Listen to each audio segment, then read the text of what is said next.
early December, cold dry day, and it's a bit of an interesting day, to be honest. This will be the final time that I actually clean the RT. Okay, so I've done a deal with Penrith Motorcycles, so just feel it's a decent thing just to give this bike a clean. It's in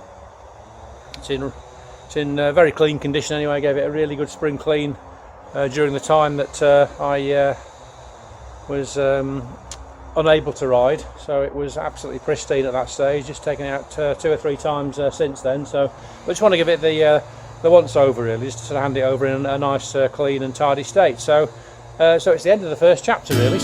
Like on the Motorcycle News website, got no sort of interest at all, to be honest, but I guess it's probably the wrong time of year to be selling a bike privately.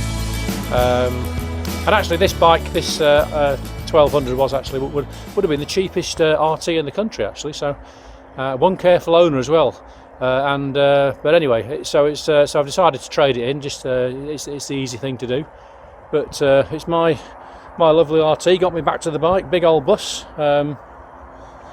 And whilst it's been an absolutely superb way to actually come back to motorcycling, I think probably it is a tourer primarily, and I haven't actually been touring on it. All I've done, a couple of quite a few decent long day ride outs, which you've seen on the movies. So but the next bike will be probably more optimised to the kind of riding that I do, which is the sort of shorter rides on a clean naked machine. So anyway, I'm going to give it a clean.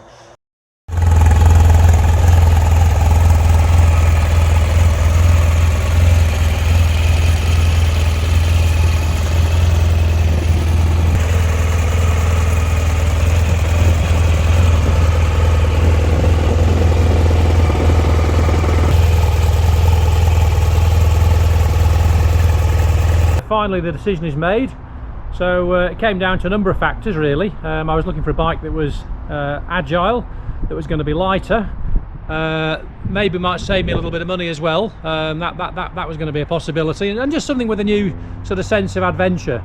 So essentially it came down between a choice of 2 machines, really. So obviously I looked at the Ducatis, but I was rather intrigued as well by the Yamaha Pasola, which was recommended to me by my friend Dale, Seafly Fisher, who thought it might actually suit my style of riding, particularly the sort of my mastery of speed and cornering. He felt that my cornering might improve on this particular bike. But after much ado, I finally decided that wasn't quite for me, and what I've decided to go for is this.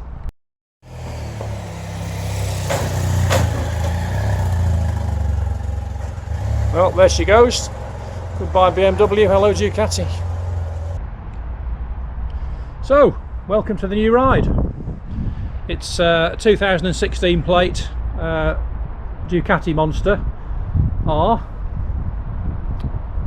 Okay, got 3,500 miles on, slightly less than 3,500 on the clock. It's got loads of Evotech bling on it, so it's got the tail tidy on it. It's got some rather fetching nice little bungs there in the wheels, sliders, front and rear actually. It's got all the protection on the front there for the radiator and the oil cooler and so forth, and the engine guard. And essentially it's a bike I'm going to have to get to know, really, because it's going to be a completely different style of riding to the RT. No heated seat, no heated grips, tiny little fairing, so virtually no weather protection. But this is the plan, really. So anyway, let's take her out for a little ride and see how she gets on. Just to say, the roads today aren't brilliant, but we will just take it out very, very gently. I understand from the dealer as well it's got a brand new rear tyre on it, okay, which is going to need some gentle handling in these sort of winter and muddy conditions. But yeah, I'm quite excited actually. So the weather's been awful recently. As I say, the roads haven't been great at all, and I've been suffering a bit of a bout of flu. But anyway, less of that, less of the excuses. Let's jump on and take it out for a spin, shall we? Join me in a minute.